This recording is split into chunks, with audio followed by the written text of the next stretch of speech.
मैंने अपनी पूरी जिंदगी एक झूठ के साथ जी ली थी और जब सच सामने आया तो मेरे सबसे करीबी लोगों ने मुझे कचरे की तरह फेंक दिया। लेकिन 5 साल बाद जब मैं सक्सेसफुल हो गया तो वही लोग मेरे पैर पकड़ने आ गए और तब मैंने उनको वो दिखाया जो उन्होंने कभी सोचा भी नहीं था। उनकी पूरी जिंदगी बर्बाद हो गई और मैं सिर्फ देखता रहा। मेरा नाम अर्जुन है और ये कहानी उस दिन से शुरू होती है जब मेरी दुनिया पूरी तरह से टूट गई थी। मैं दिल्ली में एक छोटी सी आईटी कंपनी में काम करता था। सैलरी ठीक ठाक थी लेकिन कुछ खास नहीं। मेरी वाइफ प्रिया से मेरी अरेंज्ड मैरिज हुई थी 3 साल पहले और शुरू में सब कुछ अच्छा लग रहा था। वो बहुत सुंदर थी, एजुकेटेड थी और मुझे लगा कि मैं लकी हूँ। लेकिन धीरे धीरे मैंने नोटिस करना शुरू किया कि वो हमेशा अपने फ़ोन पर बिजी रहती थी, रात को देर तक व्हाट्सएप पर मैसेजेस करती थी और जब मैं पूछता था तो बोलती थी कि कॉलेज फ्रेंड्स के साथ बात कर रही है। मैंने कभी डाउट नहीं किया क्योंकि मुझे ट्रस्ट था उस पर। मेरे पेरेंट्स गांव में रहते थे और मैं हर महीने उनको पैसे भेजता था। मेरा यंगर ब्रदर राहुल दिल्ली में ही मेरे साथ रहता था क्योंकि वो एमबीए कर रहा था और मैं उसकी फीस और सब कुछ मैनेज कर रहा था। राहुल मुझसे बहुत क्लोज था, हम दोनों भाई बहुत अच्छे थे एक दूसरे के साथ। मेरा बेस्ट फ्रेंड विकास था जो मेरे साथ ही ऑफिस में काम करता था, हम दोनों कॉलेज से ही साथ थे। तो बेसिकली मेरी लाइफ में सब कुछ सेटल्ड था, वाइफ, फैमिली, जॉब, फ्रेंड, सब कुछ परफेक्ट लग रहा था। लेकिन एक दिन सब कुछ बदल गया। वो एक फ्राइडे की शाम थी। मैं ऑफिस से जल्दी निकल गया था क्योंकि मुझे हेडेक था। मैंने प्रिया को कॉल किया तो उसने बोला कि वो मार्केट गई है, तो मैंने सोचा कि घर जाकर रेस्ट कर लूंगा। जब मैं घर पहुंचा तो डोर लॉक नहीं था, अंदर से आवाजें आ रही थीं। मैंने सोचा कि शायद टीवी चल रहा है, लेकिन जब मैं अंदर गया तो जो देखा वो मेरी सबसे बुरी नाइटमेयर थी। मेरी वाइफ प्रिया मेरे छोटे भाई राहुल के साथ बेडरूम में थी और वो दोनों। मैं वर्ड्स में नहीं बता सकता कि उस मोमेंट में मुझे कैसा लगा। मेरा दिमाग काम करना बंद हो गया, मेरे हाथ पैर सुन्न हो गए और मैं वहीं खड़ा रह गया दरवाजे पर। वो दोनों शॉक्ड रह गए मुझे देखकर, लेकिन कोई सॉरी नहीं बोला, कोई एक्सप्लेनेशन नहीं दी। राहुल ने सिर्फ इतना बोला, भैया ये तो होना ही था, हम दोनों एक दूसरे से प्यार करते हैं। प्रिया ने भी कुछ नहीं बोला, बस नीचे देखती रही। मैं वहां से भाग गया, सीधा अपने फ्रेंड विकास के घर गया और उसको सब कुछ बताया। मैं रो रहा था, टूट गया था, मुझे समझ नहीं आ रहा था कि क्या करूं। विकास ने मुझे सपोर्ट किया उस रात, बोला कि मैं उसके घर रह सकता हूं जब तक चाहूं। अगले दिन मैंने अपने पेरेंट्स को कॉल किया और सब कुछ बता दिया। पापा का रिएक्शन सुनकर मेरा दिल और टूट गया। उन्होंने बोला, अर्जुन तुमने जरूर कुछ गलत किया होगा तभी प्रिया ने ऐसा किया। तुम उसको प्रॉपर टाइम नहीं देते होगे, उसका ध्यान नहीं रखते होगे। और राहुल तो तुम्हारा भाई है, तुम उसको कैसे ब्लेम कर सकते हो? वो बच्चा है, अभी गलती से ऐसा हो गया होगा। मैं सुनता रह गया, मेरे अपने पेरेंट्स मुझे ही ब्लेम कर रहे थे। मम्मी ने तो यहाँ तक बोल दिया कि मुझे प्रिया को माफ कर देना चाहिए और राहुल को भी, क्योंकि फैमिली में सब ठीक हो जाता है, बाहर वालों को पता चलेगा तो सोसाइटी में रिस्पेक्ट नहीं रहेगी। मैंने फोन काट दिया। मैं शॉक्ड था कि मेरे अपने पेरेंट्स मेरे साथ खड़े नहीं हैं। फिर मैंने अपनी छोटी बहन को कॉल किया, सोचा कि शायद वो समझेगी, लेकिन उसने भी यही बोला कि मुझे ड्रामा नहीं करना चाहिए और एडजस्ट कर लेना चाहिए क्योंकि डिवोर्स लेने से फैमिली की रेपुटेशन खराब होगी। मैं कंप्लीटली अलोन फील कर रहा था। मेरी वाइफ ने मुझे बीट्रे किया, मेरे भाई ने मुझे बीट्रे किया और अब मेरा पूरा फैमिली मुझे ही विलन बना रहा था। मैंने डिसाइड किया कि मैं डिवोर्स लूंगा, चाहे कुछ भी हो जाए। मैंने लॉयर से कांटेक्ट किया और डिवोर्स केस फाइल कर दिया। प्रिया और राहुल ने कोई ऑपोजिशन नहीं की, वो दोनों साथ रहने लग गए थे मेरे ही फ्लैट में और मैं विकास के यहाँ रह रहा था। डिवोर्स प्रोसेस शुरू हो गई, लेकिन इंडियन कोर्ट सिस्टम में सब बहुत स्लो होता है। मुझे पता था कि 1-2 साल लग जाएंगे। उस टाइम मेरी मेंटल स्टेट बहुत खराब थी। मैं ऑफिस में ठीक से काम नहीं कर पा रहा था, रात को नींद नहीं आती थी, खाना भी ठीक से नहीं खाता था। विकास ने मुझे बहुत सपोर्ट किया, वो हमेशा मेरे साथ रहता था, मुझे समझाता था कि सब ठीक हो जाएगा। लेकिन फिर एक और झटका लगा। 3 महीने बाद ऑफिस में मुझे पता चला कि एक प्रमोशन आने वाली है और मैं और विकास दोनों उस पोजीशन के लिए कंसिडर हो रहे थे। मैंने बहुत मेहनत की थी उस प्रमोशन के लिए, मुझे पता था कि मुझे मिलनी चाहिए। लेकिन जब अनाउंसमेंट हुई तो विकास को प्रमोशन मिल गई, मुझे नहीं। मैं डिसअपॉइंटेड था, लेकिन मैंने सोचा कि शायद विकास डिजर्व करता था। लेकिन फिर एक कोलीग ने मुझे बताया कि विकास ने बॉस को मेरे बारे में गलत बातें बताई थीं, कि मैं ऑफिस में पर्सनल प्रॉब्लम्स की वजह से ठीक से काम नहीं कर रहा हूं और कि मैं अनरिलायबल हूं। मैंने विकास से इस बारे में पूछा और उसने सीधा मना नहीं किया, बस इतना बोला, भाई कॉर्पोरेट वर्ल्ड में सब लोग अपने लिए करते हैं, तू भी समझ जा। अब मुझे यकीन नहीं हुआ, मेरा बेस्ट फ्रेंड जिसने मुझे सपोर्ट किया था उसने ही मेरी पीठ में छुरा घोंप दिया था। उस दिन के बाद मैंने महसूस किया कि मेरी जिंदगी में कोई भी नहीं है जो सच में मेरे साथ है। Wife gone, brother gone, parents ने सपोर्ट नहीं किया और अब बेस्ट फ्रेंड भी गॉन।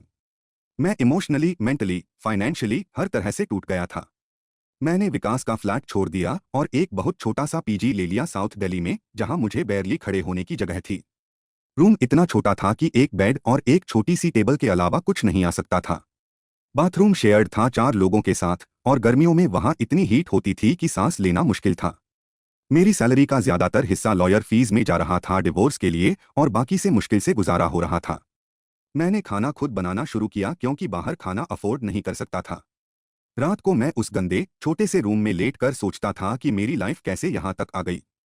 मैं कभी कभी सोचता था कि सब कुछ छोड़ दूं, गांव चला जाऊं या कहीं दूर भाग जाऊं जहां कोई मुझे नहीं जानता। लेकिन फिर एक आवाज मेरे दिमाग में आती थी, ये लोग जीत गए क्या? क्या मैं इतना वीक हूं कि हार मान लूं? एडिट भाई, इस पोस्ट को इतना अटेंशन नहीं मिलेगा सोच रहा था, लेकिन तुम लोगों के मैसेजेस देख के मैं रो गया। कुछ लोग बोल रहे हैं कि मैं तो बहुत ड्रामेटिक हूं, पर सच कहूं ये सब अभी से कुछ नहीं है। मैं अब एक नई इन्फॉर्मेशन दे रहा हूं जो मैंने छुपाया था। उस टाइम मेरे पास सिर्फ 2 ऑप्शंस थे, या तो मैं टूट जाऊं कंप्लीटली या फिर मैं कुछ ऐसा करूं कि ये सब लोग हमेशा के लिए रिग्रेट करें। मैंने दूसरा ऑप्शन चूज किया, लेकिन उस समय मुझे नहीं पता था कि आगे क्या होने वाला है। उस फेज में जब मैं उस छोटे से पीजी रूम में रहता था, मैंने डिसाइड किया कि मैं अपनी लाइफ को खुद रीबिल्ड करूंगा और इस बार मैं किसी पर डिपेंड नहीं करूंगा।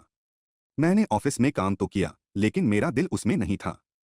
मैं रात को 9 बजे तक ऑफिस में रहता था, फिर अपने पीजी आता था और फिर 11 बजे से 3 से 4 बजे तक मैं अपना खुद का काम करता था। मैंने डिसाइड किया था कि मैं अपना खुद का स्टार्टअप शुरू करूंगा, एक डिजिटल मार्केटिंग एजेंसी।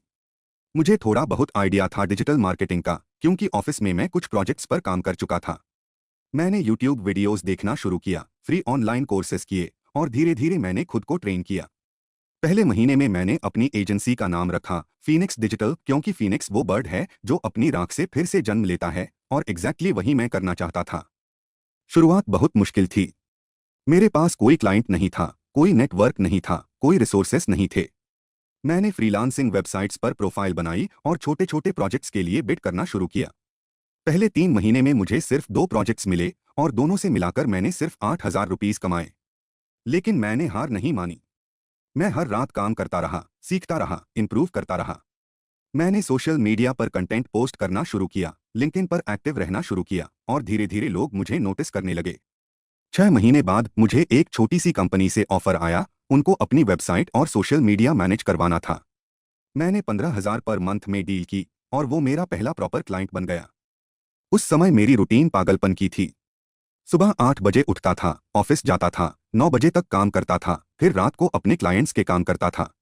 वीकेंड में भी कोई ब्रेक नहीं था, सिर्फ काम ही काम। मेरी सोशल लाइफ पूरी तरह से खत्म हो गई थी। कोई फ्रेंड्स नहीं थे, कोई आउटिंग्स नहीं थे, कोई एंटरटेनमेंट नहीं था। मेरा डाइट भी बहुत बेसिक था, सुबह चाय और बिस्किट्स, दोपहर में ऑफिस कैंटीन का सस्ता खाना और रात को मैगी या ब्रेड ऑमलेट। मैं हफ्तों तक उसी कपड़े में रहता था क्योंकि नए कपड़े खरीदने के पैसे नहीं थे। मेरे पीजी के दूसरे लोग मुझे देखकर हंसते थे, उनको लगता था कि मैं एक लूजर हूं जो लाइफ में कहीं नहीं पहुंच पाएगा। कभी कभी रात को जब मैं थक जाता था तो मैं विंडो से बाहर देखता था और सोचता था, क्या ये सब वर्थ इट है? क्या मैं सच में कुछ बन पाऊंगा? लेकिन फिर मुझे प्रिया की वो आखिरी नजर याद आ जाती थी जब मैंने उसको राहुल के साथ देखा था। मुझे राहुल के वो वर्ड्स याद आते थे, ये तो होना ही था। मुझे अपने पेरेंट्स के वो वर्ड्स याद आते थे जिन्होंने मुझे ही ब्लेम किया था और मुझे विकास की वो बिट्रेल याद आती थी। और फिर मेरे अंदर एक आग जल जाती थी और मैं फिर से काम में लग जाता था। 1 साल बीत गया और मेरी एजेंसी में अब 5 क्लाइंट्स थे। मैं हर महीने अराउंड 60,000 से 70,000 कमा रहा था, मेरी ऑफिस सैलरी से ज्यादा। लेकिन मैंने अभी भी ऑफिस नहीं छोड़ी थी क्योंकि मैं सिक्योरिटी चाहता था। डिवोर्स भी फाइनली हो गई थी, कोर्ट ने डिसाइड किया कि म्यूचुअल कंसेंट है तो जल्दी हो जाएगा। प्रिया और राहुल अब ऑफिशियली साथ रहने लगे थे और मेरे पेरेंट्स ने भी इवेंचुअली एक्सेप्ट कर लिया था। मुझसे किसी ने बात नहीं की उस पूरे टाइम में, ना पेरेंट्स ने कॉल किया ना सिस्टर ने। मैं ऑफिशियली अपनी फैमिली से कट ऑफ हो गया था। लेकिन मुझे फर्क नहीं पड़ रहा था, मैं अपने काम में इतना बिजी था कि मुझे सोचने का टाइम ही नहीं मिलता था। 1.5 साल बाद मेरी एजेंसी में 10 क्लाइंट्स थे और मैं महीने का 1.5 लाख कमा रहा था। मैंने फाइनली डिसाइड किया कि अब मैं ऑफिस छोड़ दूंगा और फुल टाइम अपनी एजेंसी पर फोकस करूंगा। मैंने रेजिग्नेशन दे दी और मेरे बॉस ने बड़ी हैरानी से देखा, उनको लगा कि मैं तो टूटा हुआ इंसान हूं जो कुछ नहीं कर पाएगा। विकास को भी पता चला, और उसने मुझे मैसेज किया, भाई सोच ले, जॉब छोड़ना ठीक नहीं है, वापस मुश्किल में फंस जाएगा। मैंने उसको रिप्लाई भी नहीं किया। मैंने अपना पीजी भी छोड़ दिया और एक छोटा सा एक BH के रेंट पर ले लिया। वो पीजी से तो बेहतर था, लेकिन अभी भी कुछ खास नहीं था। लेकिन मेरे लिए वो बहुत बड़ी अचीवमेंट थी, मेरा अपना फ्लैट, मेरा अपना स्पेस, जहां मैं पीस से काम कर सकता था। अगले साल मैंने अपनी एजेंसी को स्केल करना शुरू किया। मैंने 2 फ्रीलांसर्स को हायर किया जो मेरे साथ काम करने लग गए और धीरे धीरे क्लाइंट्स बढ़ने लगे। मैंने अपनी रेट्स बढ़ा दी क्योंकि अब मेरे पास एक्सपीरियंस था और गुड पोर्टफोलियो था। मैं महीने का 3 से 4 लाख कमाने लगा था। मैंने थोड़ा अच्छा खाना खाना शुरू किया, अच्छे कपड़े खरीदने शुरू किए, जिम ज्वाइन किया। मैं फिजिकली और मेंटली दोनों तरह से इंप्रूव हो रहा था। मेरे बाल जो पहले बेतरतीब और बेजान थे, अब प्रॉपर कटे हुए और स्टाइल किए हुए रहते थे। मेरी बॉडी जो पहले कमजोर और सुकड़ी हुई थी, अब फिट और स्ट्रांग हो रही थी। मेरी आंखों में जो पहले दर्द और होपलेसनेस थी, अब कॉन्फिडेंस और डिटर्मिनेशन था। 2 साल पूरे हो गए और मेरी एजेंसी अब एक प्रॉपर कंपनी बन गई थी। मैंने अपना ऑफिस स्पेस ले लिया था, छोटा सा लेकिन प्रॉपर ऑफिस। मेरे साथ अब 5 फुल टाइम एम्प्लॉयीज काम कर रहे थे। मैं महीने का 8 से 10 लाख कमा रहा था और मेरी सेविंग्स भी अच्छी हो गई थी। मैंने एक अच्छा 2 BH के फ्लैट रेंट पर ले लिया था साउथ दिल्ली के एक डिसेंट एरिया में। अब मेरी लाइफस्टाइल कंप्लीटली बदल गई थी, अच्छा खाना, अच्छे कपड़े, अच्छी कार। मैंने एक सेकंड हैंड होंडा सिटी खरीद ली थी। मैं कॉन्फ्रेंसेस अटेंड करने लगा था, नेटवर्किंग इवेंट्स में जाने लगा था। लोग मुझे रिकॉग्नाइज करने लगे थे इंडस्ट्री में। लिंक्डइन पर मेरे फॉलोअर्स बढ़ने लगे थे और कंपनीज मुझसे खुद कांटेक्ट करने लगी थी प्रोजेक्ट्स के लिए। लेकिन इस पूरे टाइम में मैंने किसी को बताया नहीं कि मैं क्या कर रहा हूं। सोशल मीडिया पर मैंने कभी अपनी पर्सनल लाइफ शेयर नहीं की, मैंने कभी किसी को बताया नहीं कि मैं कितना सक्सेसफुल हो गया हूं।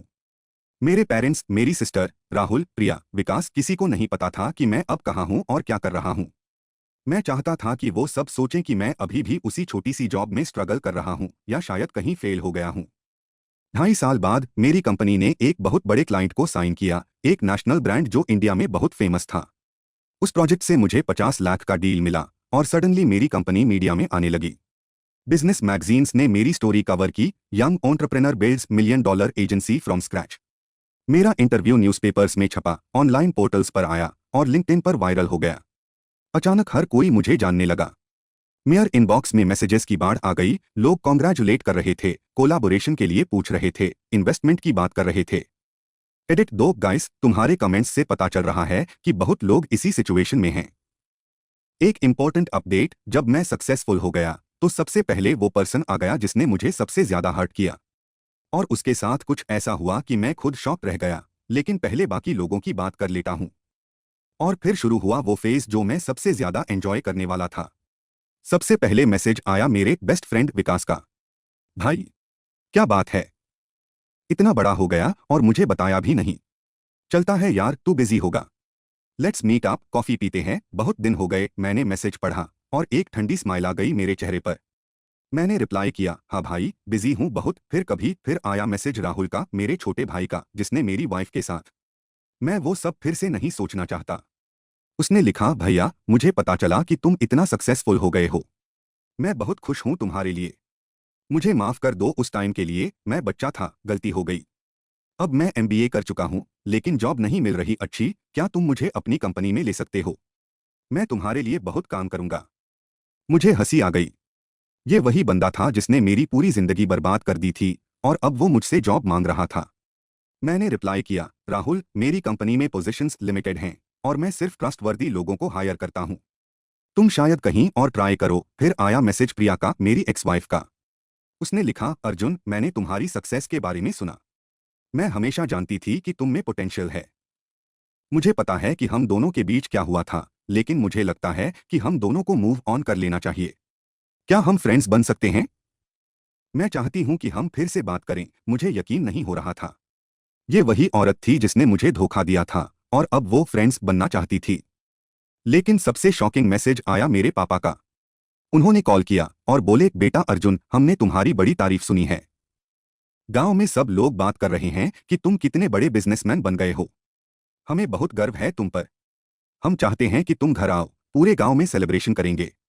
और हाँ, राहुल की थोड़ी हेल्प कर देना, वो तुम्हारा भाई है। मैंने सुना सब कुछ और फिर बोला, पापा, जब मुझे आपकी सबसे ज्यादा जरूरत थी तब आपने मुझे अकेला छोड़ दिया था।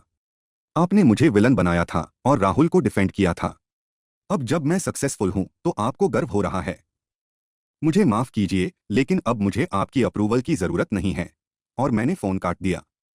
मेरी बहन ने भी मैसेज किया, भैया प्लीज राहुल की हेल्प कर दो, वो बहुत परेशान है। और पापा मम्मी भी बूढ़े हो गए हैं, उनको माफ कर दो। फैमिली तो फैमिली होती है ना, मैंने रिप्लाई किया। जब फैमिली होती है तब साथ खड़े होते हैं, जब सक्सेसफुल होते हैं तब नहीं। तुम लोग अपना देखो, मैं अपना देख रहा हूं। अगले कुछ महीनों में मेरी कंपनी और भी बड़ी होती गई। मैंने एक और बड़ा ऑफिस ले लिया। अब मेरे साथ 20 एम्प्लॉयीज काम कर रहे थे। मैं महीने का 30 से 40 लाख कमा रहा था। मैंने अपना खुद का फ्लैट खरीद लिया, एक 3 BH के गुड़गांव में। मैंने अपनी होंडा सिटी बेच दी और एक ब्रांड न्यू मर्सिडीज खरीद ली। मैं कॉन्फ्रेंसेस में स्पीकर बनने लगा था, टीवी इंटरव्यूज देने लगा था। लोग मुझसे इंस्पिरेशन लेने लगे थे। और इस बीच मुझे पता चलने लगा कि उन लोगों के साथ क्या हो रहा है जिन्होंने मुझे बिट्रे किया था। विकास की कंपनी में उसको दूसरे लोगों ने बैकस्टैब कर दिया था, एग्जैक्टली जैसा उसने मेरे साथ किया था। उसकी जॉब चली गई थी और वो अब स्ट्रगल कर रहा था नौकरी ढूंढने में। उसने मुझे फिर से मैसेज किया, भाई मुझे जॉब चाहिए, प्लीज मेरी हेल्प कर दो। मुझे पता है मैंने गलती की थी, लेकिन अब मैं बदल गया हूं, मैंने रिप्लाई नहीं किया। राहुल और प्रिया के बारे में मुझे पता चला कि उनकी रिलेशनशिप में प्रॉब्लम्स आ रही थीं। प्रिया को लगने लगा था कि राहुल उसको सीरियसली नहीं लेता और राहुल को लगने लगा था कि प्रिया बहुत डिमांडिंग है। वो दोनों फाइट्स करने लगे थे और इवेंचुअली उनका ब्रेकअप हो गया। राहुल अब अकेला था, कोई जॉब नहीं थी, कोई गर्लफ्रेंड नहीं थी और मेरे पेरेंट्स भी अब उससे डिसअपॉइंटेड होने लगे थे क्योंकि वो कुछ नहीं कर रहा था लाइफ में। प्रिया भी अकेली थी, उसकी जॉब छोटी थी और वो अब रिग्रेट कर रही थी कि उसने मुझे छोड़ा था। एक दिन मैं एक बिजनेस इवेंट में था और अचानक सामने से राहुल आ गया। वो बहुत गिरा हुआ लग रहा था, कपड़े पुराने थे, चेहरा सूखा हुआ था, आंखों में कोई चमक नहीं थी। उसने मुझे देखा और रोने लगा सबके सामने। भैया मुझे माफ कर दो प्लीज, मुझसे बहुत बड़ी गलती हो गई थी। मैं अब तुम्हारे पैर पकड़ता हूँ, मुझे कोई सपोर्ट चाहिए। मेरे पास कुछ नहीं बचा है। उस मोमेंट में मैंने उसकी आंखों में वो सब देखा जो मैंने 3 साल पहले फील किया था, हेल्पलेसनेस, डिस्प्रेशन, पेन। लेकिन मुझे कोई सिंपैथी नहीं आई। मैंने उससे बस इतना कहा, राहुल तुमने बोला था ये तो होना ही था, तो ये भी होना ही था। जो तुमने मेरे साथ किया उसका रिजल्ट ये है। मैं तुम्हारी हेल्प नहीं कर सकता। और मैं वहां से चला गया। एडिट 3 रेडिट, मैं ओवरवेल्म्ड हूं। तुम लोगों की सपोर्ट देख के और भी सच बोलने का दिल कर रहा है। वो जो लोग मेरे खिलाफ गए थे उनका क्या हाल हुआ, सुनो इसे। एक्चुअली मैंने डेलिबरेटली कुछ नहीं किया उनके खिलाफ, लेकिन लाइफ ने खुद उनको वो सब दिया जो उन्होंने डिजर्व किया था। और जो सबसे बड़ी बात है वो ये कि मैंने रियलाइज किया कि रिवेंज एक्चुअली में कुछ करना नहीं होता। रिवेंज होता है खुद को इतना ऊपर ले जाना कि वो लोग ऑटोमेटिकली नीचे गिर जाएं। प्रिया ने मुझसे फिर से कांटेक्ट करने की कोशिश की। उसने ईमेल भेजा, एक लंबा ईमेल जिसमें उसने सब कुछ एक्सप्लेन किया। उसने लिखा कि वो उस टाइम कंफ्यूज्ड थी, राहुल ने उसको मैनिपुलेट किया था और अब उसको समझ आया है कि मैं कितना अच्छा हस्बैंड था। उसने लिखा कि वो अब अकेली है, उसकी लाइफ में कोई नहीं है और वो चाहती है कि मैं उसको एक और चांस दूं। मैंने वो ईमेल पढ़ा और मुझे हंसी आ गई। मैंने रिप्लाई किया, प्रिया जब तुमने मुझे धोखा दिया था तब तुमको कोई कंफ्यूजन नहीं थी। तुमने क्लियरली चूज किया था राहुल को और मैंने एक्सेप्ट कर लिया था। अब जब तुम्हारी चॉइस गलत साबित हुई है तो तुम वापस आना चाहती हो। मुझे माफ करना, लेकिन मैं वो बंदा नहीं हूं जो दोबारा वही गलती करे। तुम अपनी लाइफ जियो, मैं अपनी जी रहा हूं। विकास की सिचुएशन और भी बुरी हो गई थी। उसको कहीं भी जॉब नहीं मिल रही थी क्योंकि इंडस्ट्री में लोग जानते थे कि वो बैकस्टैबर है। उसने आखिर में एक छोटी सी कंपनी में बहुत कम सैलरी में ज्वाइन किया। एक दिन मैं एक कॉफी शॉप में बैठा था और अचानक विकास वहां आ गया। उसने मुझे देखा और आकर मेरे सामने बैठ गया। भाई मुझे पता है मैंने गलती की थी, लेकिन हम तो कॉलेज से साथ हैं, कम से कम दोस्ती तो रख सकते हैं ना। मैंने उसकी तरफ देखा और बोला, विकास दोस्ती ट्रस्ट पर बनी होती है। तुमने वो ट्रस्ट तोड़ दिया था जब तुमने प्रमोशन के लिए मेरी पीठ में छुरा घोंपा था। अब तुम चाहते हो कि मैं तुम्हें फिर से ट्रस्ट करूं। सॉरी, लेकिन मैं इतना बेवकूफ नहीं हूं। उसकी आंखों में आंसू आ गए, लेकिन मुझे कोई फर्क नहीं पड़ा। मैं उठा और वहां से चला गया। मेरे पेरेंट्स ने फिर से कॉल किया। इस बार मम्मी रो रही थी फोन पर। बेटा हमने गलती की थी, हम समझ गए हैं, लेकिन हम तुम्हारे पेरेंट्स हैं, तुम हमको कैसे भूल सकते हो। राहुल बहुत बुरे हाल में है, उसकी कुछ हेल्प कर दो। वो तुम्हारा भाई है। मैंने डीप ब्रेथ ली और बोला, मम्मी, जब भाई होते हैं तब साथ होते हैं, धोखा नहीं देते। राहुल ने जो किया वो अनफॉरगिवेबल है। और आप लोगों ने उस टाइम मेरा साथ नहीं दिया, तो अब मुझसे सपोर्ट की उम्मीद मत रखिए। मैं अपनी लाइफ में खुश हूं, आप लोग भी अपनी लाइफ में खुश रहिए। और मैंने फोन काट दिया। 4 साल बीत गए उस इंसिडेंट को, और अब मेरी कंपनी एक मल्टीक्रॉर बिजनेस बन गई थी। मेरे पास एक बड़ा ऑफिस था, 40 एम्प्लॉयज थे, और बड़े बड़े ब्रांड्स मेरे क्लाइंट्स थे। मैं फाइनेंशियली सिक्योर था, मेंटली स्ट्रांग था, और इमोशनली कंटेंट था। मैंने एक नई गर्लफ्रेंड बना ली थी, सानिया, जो एक इंडिपेंडेंट स्ट्रांग वुमन थी और मुझे जेन्युइनली समझती थी। हमारी रिलेशनशिप बहुत हेल्थी थी, बेस्ड ऑन म्यूचुअल रिस्पेक्ट और ट्रस्ट। एक दिन मुझे लिंक्डइन पर एक मैसेज मिला राहुल का। उसने लिखा, भैया, मैं अब थेरेपी ले रहा हूं। मैंने अपनी सब गलतियां एक्सेप्ट कर ली हैं। मैं नहीं चाहता कि तुम मेरी हेल्प करो, मैं बस इतना चाहता हूं कि तुम मुझे माफ कर दो। मैं अपने गिल्ट के साथ नहीं जी सकता। प्लीज एक बार मिल लो। मैंने कुछ दिन सोचा और फिर डिसाइड किया कि मैं उससे मिलूंगा, नहीं उसके लिए बल्कि अपने लिए, ताकि मैं कंप्लीटली मूव ऑन कर सकूं। हम एक कैफे में मिले। राहुल बहुत बदल गया था, पतला हो गया था, बाल सफेद होने लगे थे, चेहरे पर लाइंस आ गई थीं। उसने मुझसे बात की, रोया, माफी मांगी। उसने बताया कि प्रिया के साथ ब्रेकअप के बाद उसकी लाइफ कितनी खराब हो गई थी, कैसे उसको डिप्रेशन हो गया था, कैसे उसने सुसाइड तक के बारे में सोचा था। उसने बताया कि अब वो एक छोटी सी जॉब कर रहा है, बेयरली सरवाइव कर रहा है, और हर दिन रिग्रेट करता है कि उसने क्या किया था। मैंने सब सुना और फिर बोला, राहुल, मैं तुम्हें माफ करता हूँ, नहीं तुम्हारे लिए बल्कि अपने लिए, क्योंकि मैं अपने दिल में कोई हेट्रेड नहीं रखना चाहता। लेकिन ये समझ लो कि हमारे बीच कभी वो रिलेशनशिप वापस नहीं आ सकता जो पहले था। तुम मेरे लिए अब एक स्ट्रेंजर हो। मैं तुम्हारी हेल्प नहीं करूंगा, तुम्हारे लिए कुछ नहीं करूंगा। तुम अपनी लाइफ खुद बनाओ, जैसे मैंने बनाई है। राहुल ने सिर हिलाया और हम दोनों वहां से चले गए। वो आखिरी बार था जब मैंने उससे बात की। प्रिया के बारे में मुझे किसी ने बताया कि उसकी शादी हो गई है एक एवरेज गाय से, जो उसको वो लाइफस्टाइल नहीं दे पाता जो वो चाहती थी। उसको अब रियलाइज हो गया था कि उसने क्या खोया था, लेकिन अब बहुत देर हो चुकी थी। विकास इवेंचुअली एक छोटे शहर में चला गया, क्योंकि दिल्ली में उसके लिए कोई स्कोप नहीं बचा था। मेरे पेरेंट्स अब बूढ़े हो गए हैं, और अकेजनली मुझे सुनने में आता है कि वो मेरे बारे में रिग्रेट करते हैं, लेकिन अब वो कांटेक्ट नहीं करते। आज मैं जहां हूं वहां पहुंचने में मुझे 4 साल लगे, 4 साल स्ट्रगल के, पेन के, स्लीपलेस नाइट्स के, डाउट के। लेकिन उन 4 सालों ने मुझे वो बनाया जो मैं आज हूं, स्ट्रॉन्ग, इंडिपेंडेंट, सक्सेसफुल। मुझे किसी की जरूरत नहीं है, किसी की अप्रूवल की जरूरत नहीं है। मैं अपनी लाइफ अपने टर्म्स पर जी रहा हूं। लोग मुझसे पूछते हैं, क्या तुम्हें अच्छा लगा रिवेंज लेकर, और मेरा जवाब हमेशा एक ही होता है, मैंने कोई रिवेंज नहीं लिया। मैंने बस अपनी लाइफ बनाई, और वो लोग खुद ही गिर गए। असली रिवेंज ये नहीं है कि तुम किसी को नीचे गिराओ, असली रिवेंज ये है कि तुम इतने ऊपर चले जाओ कि वो लोग तुम तक पहुंच ही ना पाए। कभी कभी रात को जब मैं अपने पेंट हाउस में खड़ा होकर दिल्ली की लाइट्स देखता हूं, तो मुझे वो छोटा सा पीजी रूम याद आता है जहां मैंने अपने सबसे बुरे दिन बिताए थे। मुझे वो रातें याद आती हैं जब मैं भूखा सोता था क्योंकि खाने के पैसे नहीं थे। मुझे वो मोमेंट्स याद आते हैं जब मैं सोचता था कि शायद मैं कभी इस पेन से बाहर नहीं निकल पाऊंगा। और फिर मैं स्माइल करता हूं, क्योंकि मैं जानता हूं कि वो पेन ने मुझे यहां तक पहुंचाया है।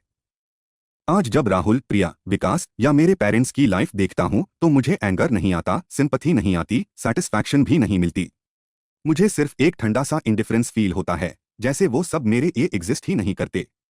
वो मेरे पास्ट का हिस्सा हैं, और पास्ट में ही रहेंगे। अब मेरी फोकस सिर्फ फ्यूचर पर है, मेरी कंपनी को और बड़ा बनाना, सानिया के साथ एक अच्छी लाइफ बिल्ड करना, और उन लोगों की हेल्प करना जो जेन्युइनली मेहनत करना चाहते हैं। मैं अब मेंटरशिप प्रोग्राम्स चलाता हूं यंग एंटरप्रेन्योर्स के लिए, मैं फ्री वर्कशॉप्स देता हूं, और मैं उन लोगों को गाइड करता हूं जो अपनी लाइफ में स्ट्रगल कर रहे हैं। क्योंकि मैं जानता हूं कि स्ट्रगल कैसा होता है, और मैं जानता हूं कि उससे कैसे बाहर निकला जाता है। कुछ लोग कहते हैं कि मैं कोल्ड हार्टेड हो गया हूं, कि मैंने अपने फैमिली को छोड़ दिया, कि मैं अपने भाई की हेल्प नहीं कर रहा। लेकिन उन लोगों को नहीं पता कि मैंने क्या झेला है। उन लोगों को नहीं पता कि जब मुझे सबसे ज्यादा जरूरत थी, तब सब लोगों ने मुझे अकेला छोड़ दिया था। और अब जब मैं सफल हूं, तो वो सब वापस आना चाहते हैं। नहीं, ऐसे नहीं चलता। लाइफ एक टू वे स्ट्रीट नहीं है, जहां तुम जब चाहो आ जाओ और जब चाहो चले जाओ। एक्शंस के कॉन्सिक्वेंसेस होते हैं, और हर किसी को अपने एक्शंस के लिए अकाउंटेबल होना पड़ता है। मुझे नहीं पता कि आगे क्या होगा, लेकिन मुझे पता है कि जो भी होगा मैं हैंडल कर लूंगा। क्योंकि अब मैं वो इनसिक्योर, ब्रोकन, हेल्पलेस बंदा नहीं हूं जो 4 साल पहले था। अब मैं एक सर्वाइवर हूं, एक फाइटर हूं, एक विनर हूं। और सबसे इंपॉर्टेंट बात, अब मैं खुश हूं। जेन्युइनली डीपली खुश हूं। नहीं क्योंकि मेरे पास पैसे हैं, ही क्योंकि मेरी सक्सेसफुल कंपनी है, बल्कि इसलिए क्योंकि मैंने अपनी सेल्फ रिस्पेक्ट वापस पाई है। मैंने अपनी डिग्निटी वापस पाई है। और मैंने खुद को प्रूव कर दिया है कि मैं किसी पर डिपेंड नहीं करता, ना इमोशनल सपोर्ट के लिए, ना फाइनेंशियल सपोर्ट के लिए, ना कुछ भी के लिए। तो जो लोग मेरी स्टोरी पढ़ रहे हैं और खुद भी किसी बिट्रेयल से गुजर रहे हैं, उनसे मैं बस इतना कहना चाहूंगा, हार मत मानना। चाहे कितना भी बुरा वक्त क्यों ना हो, चाहे कितना भी अकेला फील क्यों ना हो, बस अपने ऊपर फोकस करो। अपने काम पर फोकस करो, अपने ग्रोथ पर फोकस करो। वो लोग जो तुम्हें छोड़ गए हैं, उनके पीछे मत भागो, बल्कि खुद को इतना ऊपर ले जाओ कि वो लोग तुम तक पहुंचने के लिए तरस जाए, और फिर जब वो आए तो उनको डोर दिखा दो। क्योंकि तुम्हें उनकी जरूरत नहीं है। तुम अकेले ही काफी हो। अब मैं उनको देखता हूं तो कोई एंगर नहीं आता, सिर्फ एक ठंडी मुस्कुराहट। वो मेरे लिए मरे हुए हैं, मैं उनके लिए भी। और ऑनेस्टली ये सबसे अच्छा एंडिंग है जो हो सकती थी। क्योंकि अगर मैं उनको अपनी लाइफ में वापस आने देता तो मैं फिर से वही वीक डिपेंडेंट बंदा बन जाता। लेकिन अब मैं स्ट्रांग हूं, इंडिपेंडेंट हूं, और मोस्ट इंपॉर्टेंटली मैं अपना हूं। किसी का नहीं, सिर्फ अपना। और इससे बड़ी फ्रीडम कोई नहीं है।